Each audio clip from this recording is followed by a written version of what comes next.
नमस्कार, मैं पूनम शर्मा और आप देख रहे हो हरदोई टीवी 10 न्यूज। तो चलिए देखते हैं आज की खबर में क्या कुछ है खास। आप देख रहे हैं हरदोई टीवी 10 न्यूज चैनल। हम आपको दिखाते हैं आज की बड़ी खबर। वक्फ की सुरक्षा हर कीमत पर सुनिश्चित की जाएगी।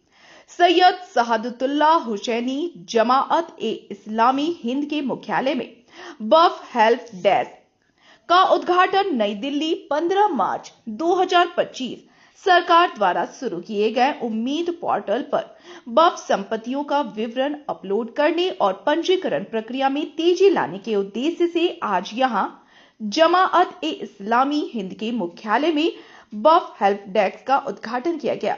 हेल्प डेस्क के माध्यम से वक्फ के संरक्षक, मस्जिदों के इमाम और धार्मिक संस्थाओं के जिम्मेदार लोग सीधे हेल्प डेस्क से संपर्क कर सहायता प्राप्त कर सकते हैं।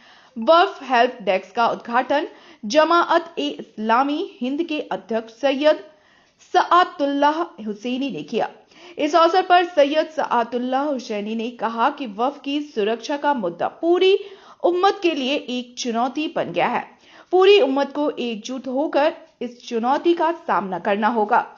उन्होंने कहा कि जमाअत ए इस्लामी हिंद का वक्फ विभाग लंबे समय से इस क्षेत्र में काम कर रहा है।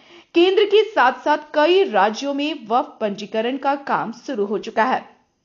उन्होंने आगे कहा कि वक्फ पंजीकरण के लिए समुदाय के पास बहुत कम समय है और यह काम बहुत बड़ा है। इसलिए देश भर में बड़े पैमाने पर ऐसे केंद्र बनाने और उनके माध्यम से वक्फ पंजीकरण के कार्य को आगे बढ़ाने की आवश्यकता है। सर्वोच्च न्यायालय के अंतरिम निर्णय के बाद दस्तावेजों के आधार पर वक्फ संपत्तियों को WAMSI पोर्टल पर अपलोड करके पंजीकरण कार्य में तेजी लाना आवश्यक हो गया है ताकि यह कार्य समय पर पूरा हो सके। सैयद सआदतुल्लाह हुसैनी ने स्पष्ट किया कि पंजीकरण का अर्थ अनुचित वक्फ संशोधन अधिनियम के खिलाफ संघर्ष को समाप्त करना नहीं है, बल्कि पंजीकरण के साथ साथ इस काले कानून के खिलाफ कानूनी संघर्ष भी जारी रखा जाएगा। वक्फ हेल्प डेस्क का परिचय देते हुए केंद्र के समन्वयक इनाम उर रहमान खान ने कहा, वक्फ के दस्तावेजीकरण का काम आसान नहीं है। उम्मीद पोर्टल पर दस्तावेज अपलोड करने में कई कठिनाइयां आती हैं। इन्हीं कठिनाइयों को ध्यान में रखते हुए वक्फ हेल्प डेस्क शुरू किया गया है। उन्होंने कहा कि इस डेस्क से पंजीकरण की सभी सुविधाएं प्रदान की जाएंगी। गौरतलब है कि जमाअत ए इस्लामी हिंद ने वक्फ पंजीकरण सुनिश्चित करने के लिए संगठनात्मक स्तर पर व्यापक व्यवस्था की है।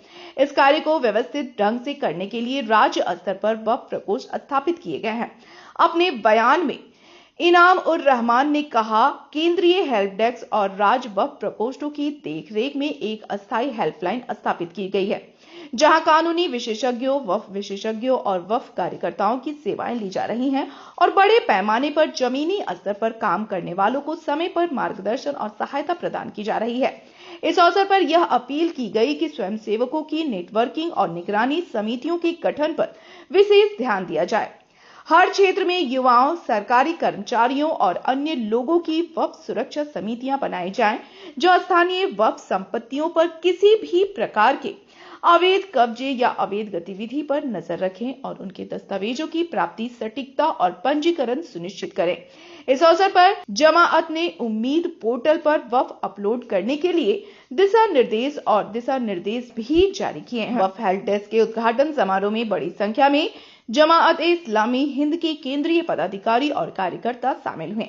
जुड़े रहिए हरदोई टीवी 10 न्यूज चैनल के